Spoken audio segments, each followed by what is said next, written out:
এই মাসের স্যালারিটা পেয়ে আমি তোমাকে একটা কালো শার্ট কিনে দিব।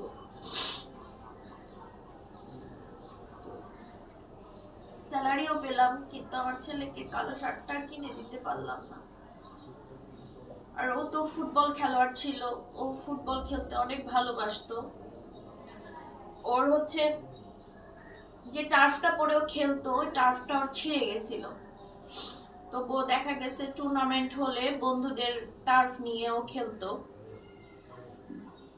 তো আমাকে বলেছিল যে আম্মু আমাকে একটা টার্ফ আর ওই কালো শার্টের কথা, একটা টার্ফ কিনে দিও, আমার তো টুর্নামেন্ট আছে।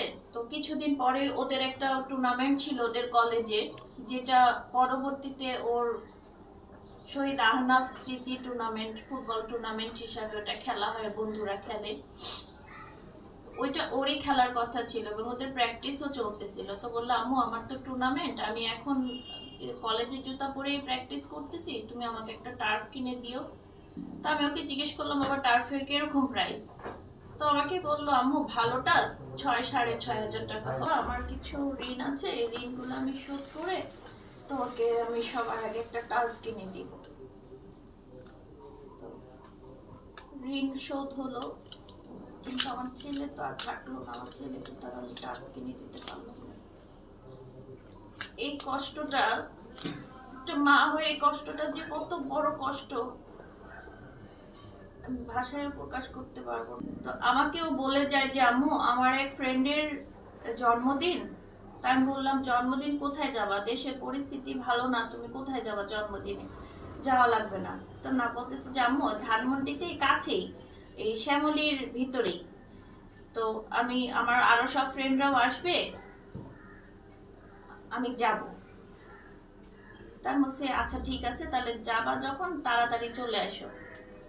তো ওই দিন আবার আমি আমার ওর ছোট ফুপুর বাসায় যাই। ওর ছোট ফুপুর বাসায় আমি ওকে বলি যে ঠিক আছে তাহলে তুমি এক কাজ করো, আমরা তো ছোট ফুপির বাসায় যাচ্ছি, তুমি তাহলে ওইখান থেকে বন্ধুর বার্থডে সেলিব্রেট করে তুমি ছোট ফুপির বাসায় চলে এসো। বললো আচ্ছা ঠিক আছে। তো ওকে আমি 100 টাকাই দিই।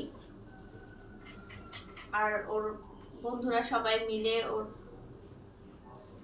তো আমাকে মিথ্যা কথা বলে গেছিল যে ও বন্ধুর বার্থডেতে যাচ্ছে। পরে হচ্ছে আমি ওকে যখন ফোন দেই, ওর ফুপির বাসা থেকে দুপুরবেলা ফোন দেই, ওর দুপুরের মধ্যে ওই বাসায় চলে যাওয়ার কথা ছিল। তো যখন আমি ওকে ফোন দেই, ও তখন বলে আম্মু আমি বাড্ডায়। তাই আমি বললাম তুমি বাড্ডায়, তুমি বাড্ডায় কি করো? বলতেছে এই তো আসছি আম্মু বন্ধুদের সাথে বাড্ডায়। আমি বললাম তোমার বন্ধুর অনেক অনেক মানে ঝামেলা হচ্ছে। তা আমি ওকে ফোন দেই যে তুমি এই ঝামেলার মধ্যে ওদিকে গেছো কেন? তো বলছে আরে আম্মু টেনশন করো না, আমরা ঠিক আছি। পরে যখন বসুন্ধরায় ওদিকে যায়, ওর বাবা আবার বনানীতে, ওদের একটা মিটিং থাকে, ওর বাবা বনানীতে থাকে। আমি ওর বাবাকে ফোন করে বলি যে আহানাফ বাড্ডায় আছে, তুমি দেখো ওকে সাথে করে নিয়ে আসতে পারো নাকি।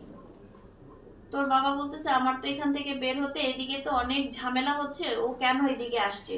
তো আমার তো বের হতে বের হতে অনেক সন্ধ্যার পর হয়ে যাবে, ওকে তুমি বলো তাড়াতাড়ি বাসায় চলে যেতে। তো আমি যখন ওকে বিকালবেলা ফোন দেই, ও এর মধ্যে অনেকবার ফোন দেই, ও ফোন ধরে না। পরে আমি তো টেনশনে পড়ে যাই। পরে বিকালবেলা যখন আমি ওকে ফোন দেই, ও ফোন ধরে, ফোন ধরে বলতেছে আম্মু আমার শরীরটা অনেক খারাপ লাগতেছে, আমি বাসায় চলে যাচ্ছি।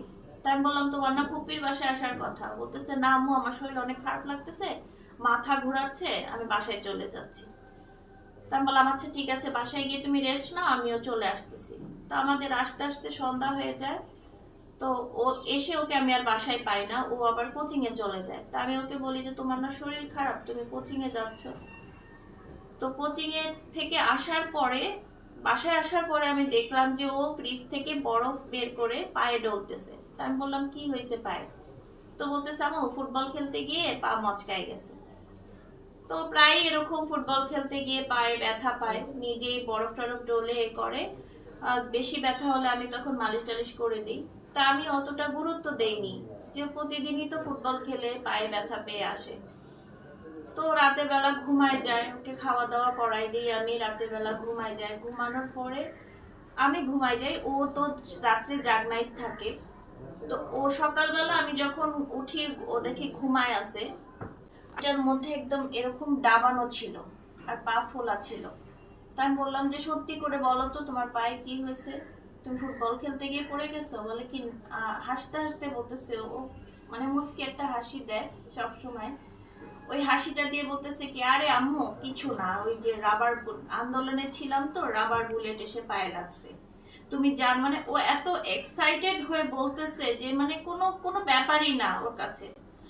তো বলতেছে তুমি জানো না আম্মু, এত এত উপর থেকে হেলিকপ্টার থেকে আমাদের মানে এত গোলাগুলি করতেছে। পরে যখন ওর ফ্রেন্ডরা আসলো, আনাপ যাওয়ার পরে ফ্রেন্ডরা এসে যখন আমাকে বলল যে ওই দিনই মানে ওদের গায়ের উপরে হেলিকপ্টার থেকে টিয়ার সেল নিক্ষেপ করা হচ্ছে।